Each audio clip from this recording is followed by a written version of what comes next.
Greetings, you all. Peace and blessings. Today is Wednesday. Happy Wednesday. How are y'all doing? I have been having so much fun with the Kendrick Lamar and Drake battle war. I remember when hip hop came out, which is such an interesting thing to say, to have memory. Like, I remember the first song. I remember my uncles used to sing hip hop to hip it. So hip hop has always been a deeply personal experience for me because it came out when I was, 9 years old or whatever. And I have always been a part of it. And one of the things that I'm deeply appreciating about this experience with Kendrick Lamar and Drake is literally the attention being given to Black culture and its impact in the American experience and how it has been co-opted by people who want to use it, vampire it for their benefit, to be adjacent to it when they don't really live it, when they're not really been in the truth of it. And it's been fascinating because, in my life, I have never been able to escape the Black experience. I've never been able to get adjacent to whiteness through money, marriage, career. What are some of the other ways? I've never really had a lot of white friends, though I do have some, but I've always been this Black person. I have always been a Black woman. I really have. And the only thing that has given me refuge from the depths of the pain of the Black experience is my spirituality, which has evolved over the years. But the thing that I have seen, because we are in this American system, is that even Black people, and when I was growing up, were attempting to flee from Blackness, attempting to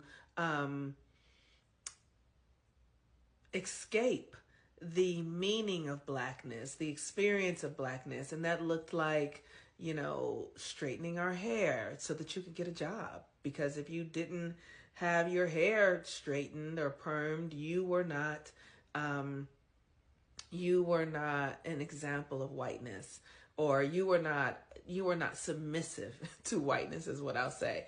The ways that we have submitted is by making ourselves, for lack of a better word, more white, through adjusting our appearance or code switching our language and how we talk, getting educated in the systems that support whiteness, and all of this at the impact of our authentic selves, of our core selves. And so what I have seen in our culture through assimilation, evolution, is that in order for us to be accepted as Black people, we've almost had to abandon Blackness, except for the art, except for hip hop, except for the ways we contribute to the culture as far as style and how we are the culture, right? But it's almost like we're just creating for the people to benefit from us, but we don't benefit from it. And so I appreciate this rap battle because it's giving us an opportunity to embody our Blackness again in a new way, to understand the value of it, to understand what it really is. And it's amazing hearing people talk about the nuances of Blackness, and that it's built and constructed on a unique experience that is for Black people in America. Those of us whose ancestors were enslaved, entrapped, oppressed, killed, murdered, raped, imprisoned, and that our art comes from those experiences.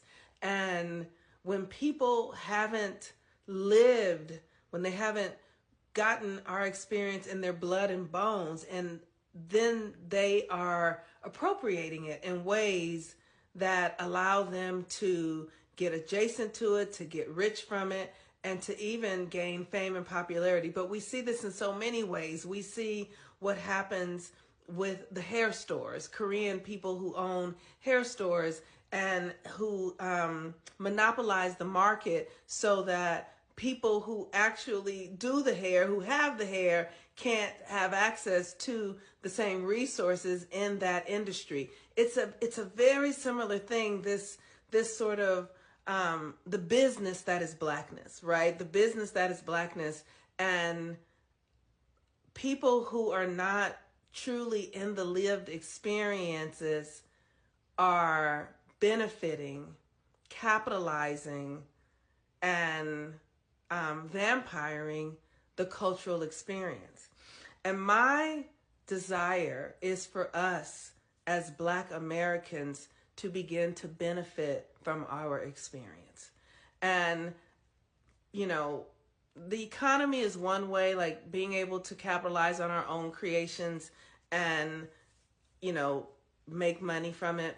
But really, money is nothing. We got to really understand that money is nothing and fame is fleeting. Money is a made-up construct, and fame is something that is here today and gone tomorrow. We might be witnessing that with Drake now. Like, he may have been the most famous, but in 6 months, he might not be selling any albums, right? But what is the true benefit of our experience is what I am interested in exploring. How do we really benefit from the hundreds of years of torture, of oppression, of obstruction, of slavery? What are the real benefits of that? And so, because what I know is that that is a unique experience that no other group of people have endured. 250 years plus of resistance that looks like slavery, oppression, obstruction, imprisonment, and we are still here. And how do we make sense of this experience? Understanding that the spirituality of this earth experience means that obstacles are what are necessary in order for us to evolve and become ourselves. And I know there was a time when I was in deep resistance to what it meant to be Black and white oppression. I was really at odds with it and very much incapable of being able to even consider that there was a way that I could benefit from it. But when I started studying cosmology and astrology and understanding how energy works in this earth realm, I realized the very thing that was causing me the most turmoil. And that was that I was a Black woman in America, and also growing up in Watts with a mother who was a prostitute, a father who was a pimp, so poor, impoverished, and how was I going to use that to benefit me? And what I realized was that this earth realm it requires the most tremendous resistance in order to make the most beautiful things. Diamonds go under the most profound pressure to become a diamond. And that is the nature of us as Black people. We are the diamond of humanity. And it's not an ego assignment. It is an assignment that says that we have a responsibility to be able to transmute this energy and make a new reality. It is up to us to imagine a new reality because we are the true creators. No one else is really creating anything. Everyone else is stealing from us. All right, y'all. Have a beautiful Taurus full moon. And I am excited that we are having new conversations about Blackness and what it means to embody this deeply cultural, dynamic experience of being a Black person in America. Peace and blessings, y'all. Bye.